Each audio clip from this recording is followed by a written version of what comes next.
Ne? Gel bak. Bir tane koyacak.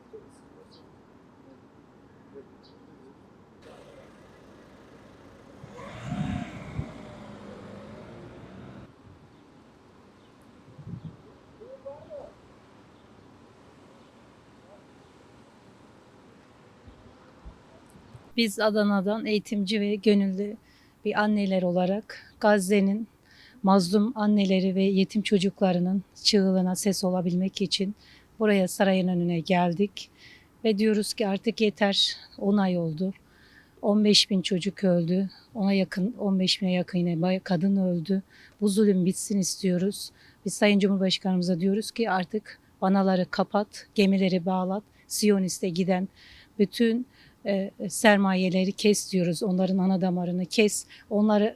Onlarınla ilişkilerini bitirmesini istiyoruz ve şu anda Gazze'deki soykırımın da bitmesini istiyoruz. Geldiğimden beri de zaten görüyorsunuz çok fazla bize adı nedir eylemimize tepkililer. Yani çok her tarafa polis araçlarıyla, sivil araçlarıyla kapatıyorlar.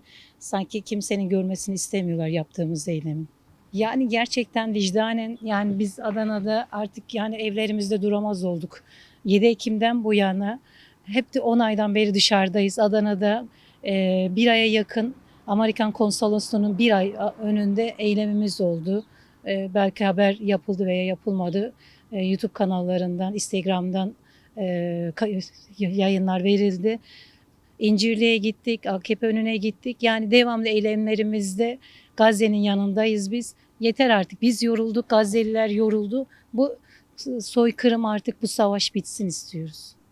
Beştepe'de Cumhurbaşkanlığı Külliyesi önünde bir basın açıklaması yapmak adına pazartesi günü toplanma durumu olmuştu. Barışçıl niyetlerle bir araya gelinmişti ve o gün hukuka aykırı bir şekilde derdest edilme, alandan uzaklaştırılma durumuyla karşılaşıldı.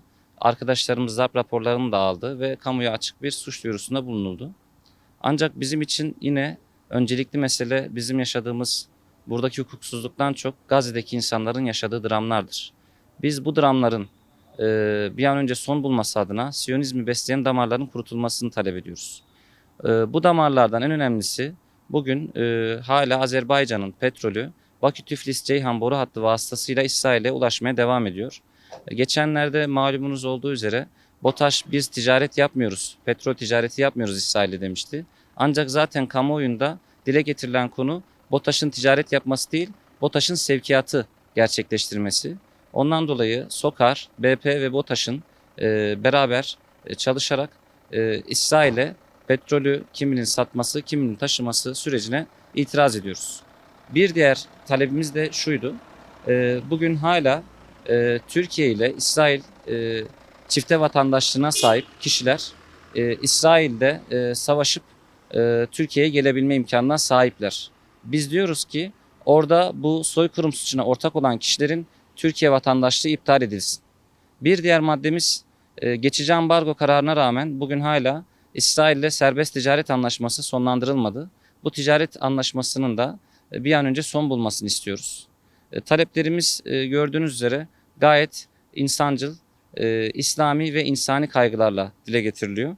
Aynı şekilde bugün Türkiye'de yerli yatırım sahibi, yerli sermaye diyeceğimiz şirketlerin İsrail'de yatırımları devam ediyor. Bilhassa Zorlu'nun hala BM'nin dahi işgal bölgesi olarak tanımladığı noktalara İsrail'de elektrik vermeye devam ediyor.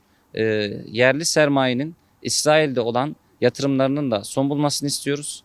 Ayrıca ABD'nin İsrail'le bilgi anlaşması kapsamında Türkiye'nin NATO üslerinden aldığı bilgileri aktarma riski ve durumundan kaynaklı Kürecik Radarı'nın, İncirlik Üssü'nün misyonunun ve vizyonunun yeniden gözden geçirilmesini talep ediyoruz. Kürecik Radarı İsrail'in kalkanı sloganıyla meydanlarda tüm halkımız bunu dile getirdiler.